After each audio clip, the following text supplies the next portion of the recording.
20 مايو يوم الأهلي والإسماعيلي في بطولة الدوري.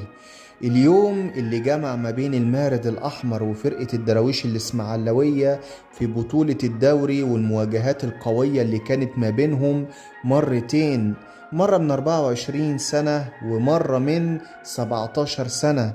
عمرنا ما هننسى المواجهة اللي احنا شايفينها دي، اللي كانت زي النهاردة كده من 24 سنة، يوم الاثنين 8 ربيع أول 1423 الموافق 20 مايو 2002.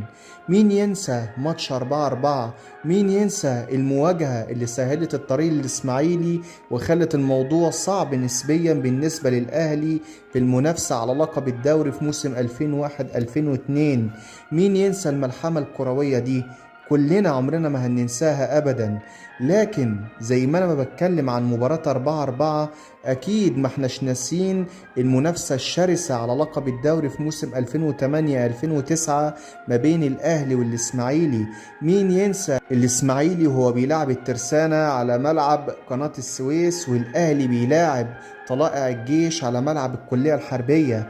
الإسماعيلي بيفوز على الترسانة بنتيجة 3-0، وبينتظر هدية من فريق طلائع الجيش اللي كان متقدم في النتيجة قبل ما محمد أبو تريكة يتعادل، وقبل ما النجم أحمد فتحي يضرب ضربته في أواخر دقايق المباراة، ويجي بعديه محمد طلعت علشان الأهلي يفوز بنتيجة 3-1 والمنافسة تتأجل للمباراة الفاصلة اللي كانت ما بين الفريقين على ملعب الماكس في اسكندرية.